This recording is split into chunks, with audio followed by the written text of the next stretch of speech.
I'm hoping to have a pretty big crowd, and well, you know, so far not a lot. It might be too windy for most folks, but we're going to protest. We're going to try to get something happening, because that's what it's about. It's about us taking charge of our country and bringing it back. So, you know, I think, you know, it's, how about this? Let's just use this chance. Vinyl. No, how should we do that? Got it. Vinyl, we need more. Open up our record stores. Vinyl, we need more. Open up our record stores. Yeah, that's pretty good. Not getting any notice yet. Hey, okay, someone just kind of waved their support. No, actually, they flipped me off. Huh. Hell, that was kind of rude. We're going to wait around a little bit longer for the crowds to come in, because Michigan, we're going to open this. I'm going to make this happen for all the collectors in Michigan. All right, well, I've been here a couple hours now. My hair's a mess. It's real long, too. Looks like I'm not going to get a haircut around here. Nice guy there. That's, who is that? That's Austin Blair, having a clue who the hell he is. I really think I was just too windy for most people to come down to be a part of this protest, but we're going to see what's happening. I did my part. I protested, and I bet tomorrow the record stores are going to open. My voice was heard, so thanks, everyone. Let's do it. Vinyl. We need more. Open up our record stores. Jeez, I can't remember my own chant. Oh, my God. Good morning and welcome. It's a holiday edition of my early morning show. Cat's not here to wish each and every one of you a happy Easter. He currently is outside looking to kill the Easter bunny. There's something fun. He finds enjoyment in hunting rabbits. Silly wabbit. So that's what he's up to. I tried to tell him it's Easter. Come in, greet all of you. His channel, I guess he does what he wants, right? So it's up to me. Sorry, folks. So let's just wish you a happy Easter. Probably should send that to Cosmic Brian.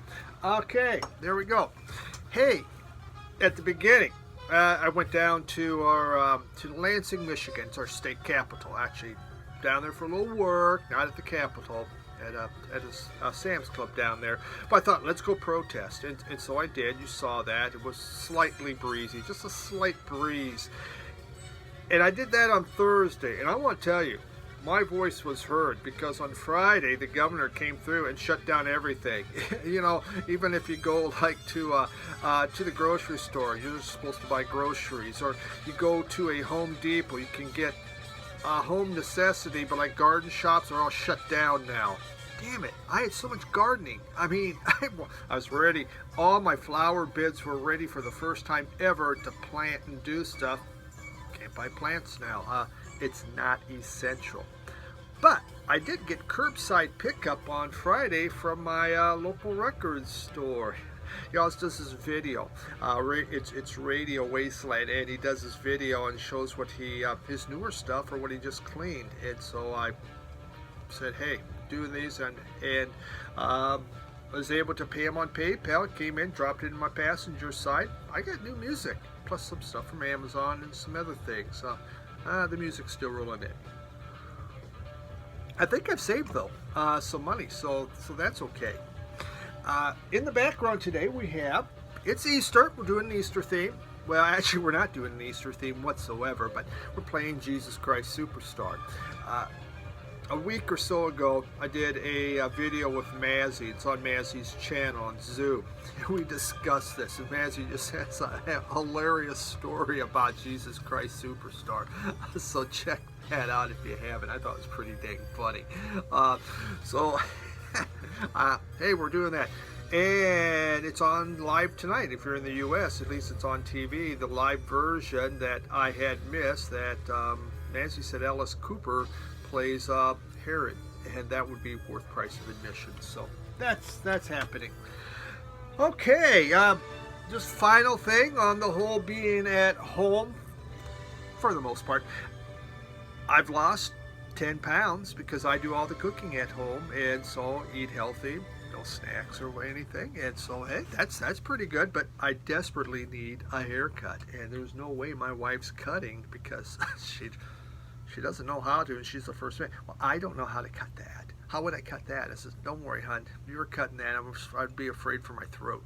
So I would become a hippie and get a man bun, I think. Yeah, that's it. Hey, Rod, happy hippie. I'm coming for you. I'm gonna get some hair. No beard though. So shirt today, this is a throwback. Look at that. The Ord Chicken Run. That's Ord, Nebraska. O-R-D. 42 years ago I ran this race. 42. Still have it, still fits. That's pretty exciting, you know. I think I placed second or something. That's when I used to be fast. So, the Ord chicken. Which chicken is Eastery, right? They lay the eggs that the Easter bunny goes. So, it's an Easter shirt. Perfect.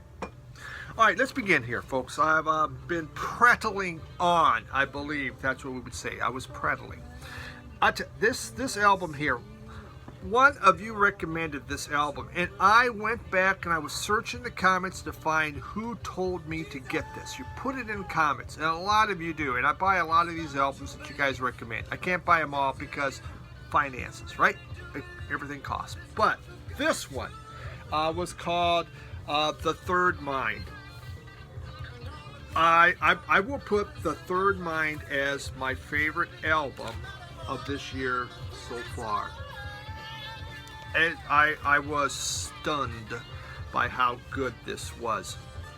So this is a side project of David Albert Elvin, and he was one of the original people that formed the Blasters. It's like a super group. The people that play on this album, they've played in similar groups. They've played in these groups. Here's just some of the groups that these folks, all these musicians have played in. The Blasters, X, Camper Von Beethoven, Cracker, The Counting Crows, Monks of Doom, and there's more. You talk about people that know how to play instruments. Man, this is something. So what Elvin, what he had in mind was he wanted to do what Miles Davis did, and he was thinking Bitches Brew. So Davis came in, what he did, Elvin did, is, all right, here's the key we're going to play in. That's it. Start to jam. We're going to play this song. And 5 of the songs are covers, and there's one original.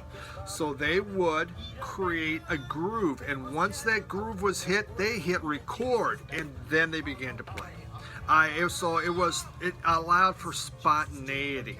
And boy, do you see it. I mean, one of the most exciting things about Bitches Brew is that spontaneity that you just hear. You just don't know what's happening. That's what you get on this thing. And this album, absolutely, I mean, it just has this beautiful, beautiful groove to it. They do Paul Butterfield's East West, and it's a 16-minute cover, and the guitars are scorching. I mean, the earth below the stereo turns black. It's so scorching. Amazing what they do. There is Claudine Cardinade. Oh man, I wish I could remember. Claudia Cardinale, and there's this. It has a spaghetti western type of a feel to it, and Ennio Morricone would really love that. Dolphin and Morning Dew are slower numbers, but Morning Dew is a Grateful Dead one, and it starts kind of, slower, and there's these vocals, but it builds and builds into this huge crescendo and dueling guitars. Really, really neat stuff. They do, what is it? Oh, I'm trying to think of them all here. Reverberation by Roky Erickson.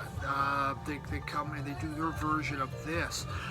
I'm just, there's psychedelic, there's songs with an ethereal feel to them, and the playing is just incredible. The groove, the percussion, the bass, the drums, what they establish and keep going, absolutely amazing stuff. I was gobsmacked. The Third Mind, by far right now this year, so far it's winning. I will not. This album will stick in the constant rotation pile probably for the rest of the year. Amazing. So if you have it, and I know, I guess this has been out there, it's been shown. I heard Mazzy showed it, and I missed that one. But whoever told me about this, please make sure you tell me, okay? Huge thank you, man. Wow. I also got some Christian death rock doom band. Someone suggested it. All right, I didn't know that was that. But that's for later.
All right, we're going to talk about, I went, before the shutdown, I was in Toledo, Ohio, and I went to a record store down there.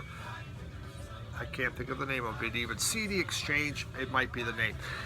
And I walk in, and I'm going to show you the records I bought from this store. Now, it wasn't like, this was not a dollar bin kind of a deal, 50 bucks leave or whatever. No, it costs a little more. But I walk in, and the first thing I see on the wall is this. Look at that. That's an original Prestige. Relax It from Miles Davis. This was an incredible find. They recorded it in '56. They put it out in '58. I've told this story, many others have, but you're going to hear it again, but faster. So Davis wanted to go record for Columbia. He owed Prestige Records. So within 2 days, like 8 hours, they did 4 albums. And they just, they hit record, and you hear you hear them talking back and forth, and it makes it really, really neat. And this album is like one of his best albums, and toward the last that he did with his first quintet. So on here you have, someone was just showing jazz for the first time. They go, and I believe we're supposed to read the names on the back. I guess we all do, don't we? So I had Miles Davis on trumpet, John Coltrane tenor sax, Red Garland piano, Paul Chambers bass, and Philly Joe Jones was on drums. And look, whoever had it before me, they put stickers on there. Yeah, I got free stickers, so that's kind of cool. Right. Okay.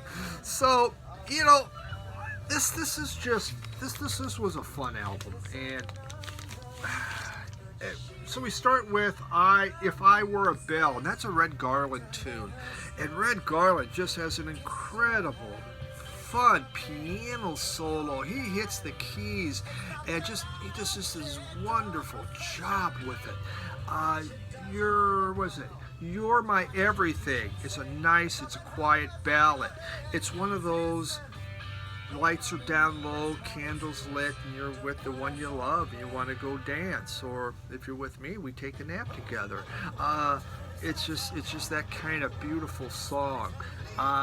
There was If It Could Happen to You, and that is just, it's a happy, straight ahead song. There's just this swinging, walking bass line going on, and Coltrane, his solo on that, it's pure joy. Such a great album. I've had in box sets, I've had in CD, and I walk in and there it is on the wall. And I was just, whoa. It didn't matter anymore. You know, I had to have it before I left. And I did, and just put it up a couple days ago, and there it was. So that was the first pick. So we're looking at the wall. They had that there. I shop walls, okay? I love looking at the walls, and I love how they make me spend more money. For those of you that own a record store, and if I ever come to see you, just point out the wall, and don't worry, you'll be financially secure. Radio Birdman. This was there. So this is the radios up here.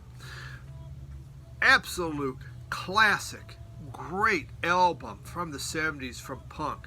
Radio Birdman, they formed in 78. They formed in 74 and broke up in 78. And they were, along with the Saints in Australia, considered third punk bands.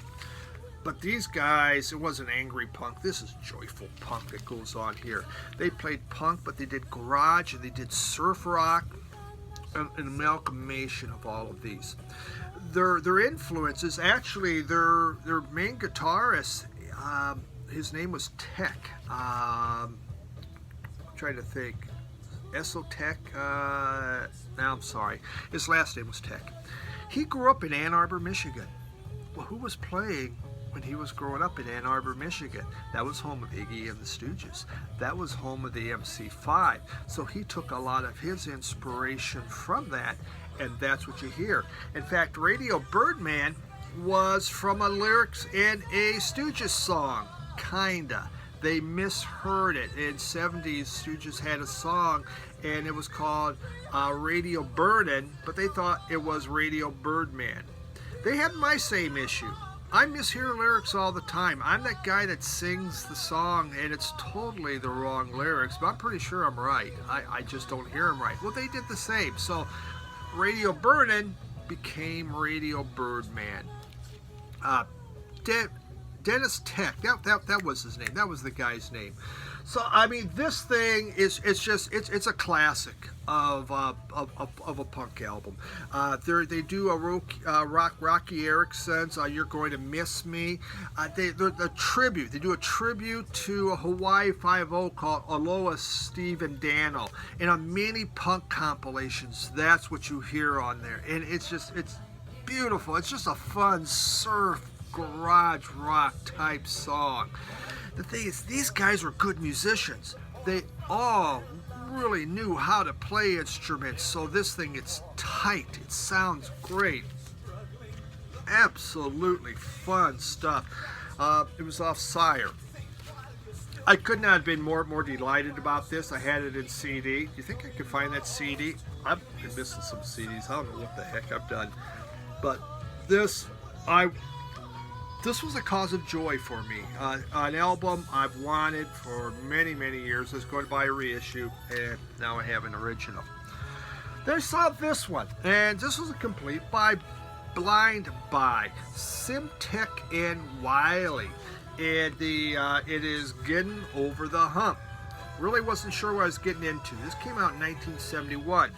So Simtek and Wiley, they were a group out of Chicago from the late 60s, disbanded in the early 70s, and they were based upon kind of a Sam and Dave type of a group, as Walter Simtek Simmons and Wiley Dixon.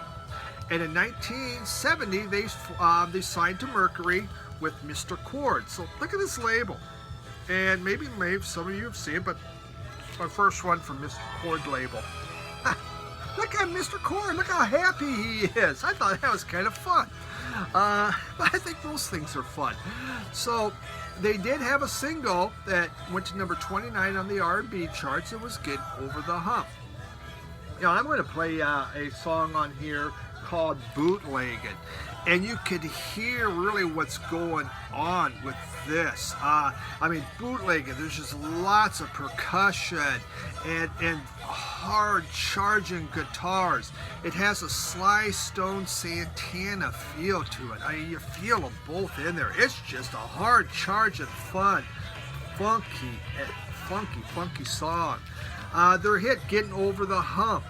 A funky bass, and the horns are loud and they're strong, and again, guitars that just charge ahead, creating just a fun song. They do Maggie May, Rod Stewart's Maggie May, and they add funk right to that too. They funk that up. Bill Young said, I need to enunciate when I say the word funk. Funk it up. So this was fun. I have no idea who they were. I'd never heard it. This is their one and done album, a Simtek and Wiley, just great early 70s soul funk record. Sam and Dave gone funky, let's say. Great stuff. Now, you better watch yourself, you better watch yourself. Ooh, you sure so darn good to me. Ooh, look so good when you're all down the street.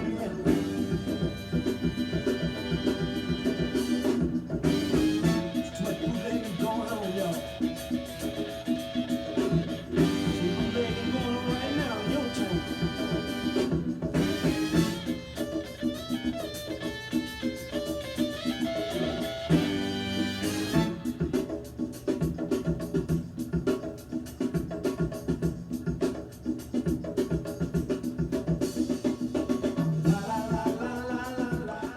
There was more that I saw there on that wall. Yeah, that wall kind of went. They had Across 110th Street. This is by Bobby Womack, and it's a soundtrack. This came out in 1972. So go Bobby Womack from Cleveland. I need to check out more of his stuff. This was a blaxploitation movie that really didn't become that big of a one, so it's more one of those cult type classics. It's on United, and the songs were written and performed by Bobby Womack. That's the ones that have vocals. But then J.J. Johnson, the jazzman, you know, J.J. Johnson and Kale. Well, J.J. Johnson, he wrote the instrumental tracks. And it's just great 70s soul again with funk and rock, and you know, it just puts it all together. There's a song Quicksand, and it's for an action sequence, and you know, you listen to it, you can feel the action sequence going on. Whole lot of fun, you know. J.J. Johnson, what he did is on those instrumentals, he added a lot of soul jazz feel to it. Do It Right is a James Brown type feel. And again, it's a rocker. Then there's the title song, Across 110th Street, and I'm going to play a little bit of that so you can hear it. 50 Cent, the rapper 50 Cent, talked about this. Across 110th Street, that song was the first song he ever fell in love with. The blueprint for this was definitely Superfly, but if you like blaxploitation movies and soundtracks, then you would really, really love this, and Bobby Womack does a great job.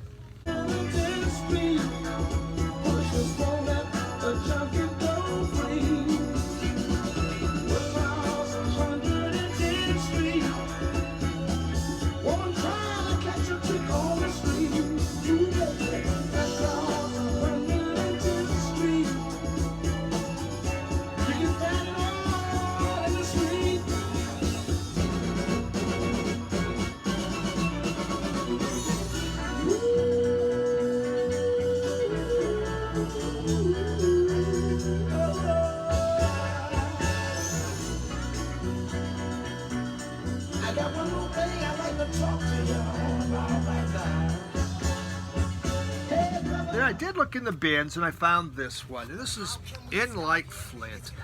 You know, this is a classic 60s soundtrack. It is so much fun. I mean, Jerry Goldsmith did this. And I mean, it's just pure 60s. It's the old cool, the cool 60s. We're not talking San Francisco 60s. We're talking swinging London 60s. That's what it's about. And so James Colburn, he's Flint. Secret agent, Austin Powers. Austin Powers modeled himself after Flint. I mean, yeah, baby, groovy. So he is part of the organization called Zoe. Yes, this is very tongue-in-cheek, by the way, kind of a cut-up of James Bond. So Zoe is fighting the evil organization called Fabulous Face. Fabulous Face, it's evil gals, not evil guys, and they're out there to take over the world. So it's this whole organization of women in mini dresses and go-go boots, and they're creating hair dryers that will change the way you think and make you become evil. So all the women would become evil, and we know the women rule the household, and they're going to take over the world. Well, it is up to James Colburn not only to seduce as many possible women as possible, but to stop Fabulous Face from taking over the world. There's two movies done by Flint with under the Flint title. I think our other one's called Our Man Flint, and they're fun. I've had them in a CD. It's absolutely hilarious. If you're home, try to look that up. See if you can watch if you haven't ever seen a Flint movie. They're just funny. Kind of bad in some ways, but just such a 60s, swinging 60s. Oh my God. So I was happy to find that in vinyl and in great shape. And that's what I found in Toledo, Ohio. That was a heck of a great haul. And I got up there and I just asked the guy, there must be a volume discount or something, right? And he did. He cut some money off that, which was good. So I super happy. Final one. We're just still getting through record store day, folks. Yep. And this is this one I bought. It was a live Devil from 1980. And blue vinyl, very, very pretty. Just a live show. The sound, it was a radio broadcast. Sounds okay. But you get to hear Devo in 80. By then, to me, Devo was coming mainstream. But it's just fun. Great listening. Whip It had come out, so you hear that, along with some of their other things. Jocko Homo's on there, Mongoloid. As long as you're playing Mongoloid, I'm all in. So just, again, fun listen. I enjoyed the group Devo. Been a favorite group since my college years in mid-70s. That's what we got. I will be back on Wednesday to do my next installment of Left of the Dial, college rock from the 80s. Right back there, baby. And it's been such a fun. I'm really, really enjoying this. It'll be my fourth installment. If you haven't watched up, give it a shot. See what you think about it. I'm hoping to show some groups you may not know, and a lot of groups you do know. Thank you, everyone, for tuning in once again. Do the best you can. Have the most fun you can. There's still a lot of fun things to do. I really would like to do some of these hookups on Zoom. I just got to figure out how to edit it better. I don't have that editing tool, but we'll find out. Thanks, everyone, for tuning in. Have a happy Easter. It's always a great day to celebrate. Bye.